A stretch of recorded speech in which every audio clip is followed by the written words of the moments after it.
مورا دهان مورا هیچ کس نبسته است.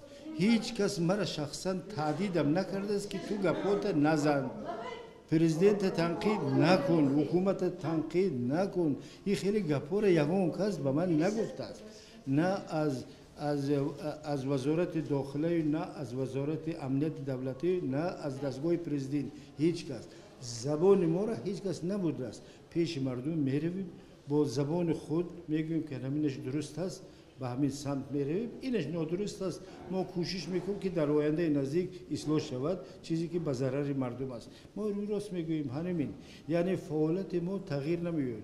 ما در آیین‌نامه ما نوشتگی که ما حزب پارلمانی دائم و عمل کننده، یعنی دائم در پارلمان ما نیستیم، لیکن دائم عمل کننده همین است که خوب باشیم در پارلمان، خوب نباشیم، ما عمل میکنیم.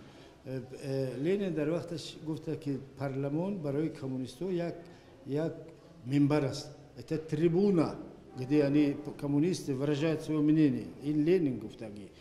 Трибуну мы использовали честно, открыто, критиковали, и то, что хорошо было, мы поддерживали.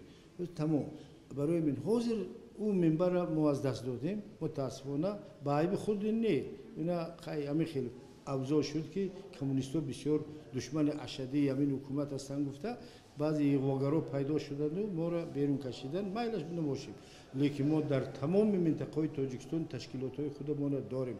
اگر گوییم که فعلا جوانان داخل میشوند، دخترای داخل تا 30 ساله اکثریت اعضای داخل شده ایستادن حاضر، ما روی خط قطعی قبول نمیکنیم. ما هر کسی فرد قبول میکنیم، فرد اندیویدوال و آدمایی که توصیه میتین همین انسان باید بدونن که اونا خودشون باید 5 سال سابقه حزبی داشته باشند که محصول که یگان ایگیل و یگان النصر و یگان ایدو به حزب ما داخل نشود از درون و بعد بر ضد دولت ما استفاده برد منبرای حزب ما را.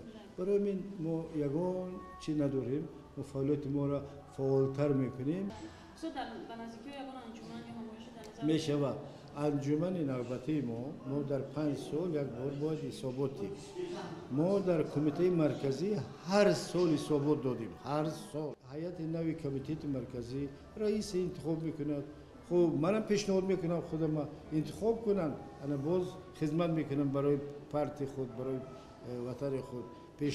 کسی دیگر انتخاب کنن خیلی اختیار، لیکن من حتما پیشنهاد میکنم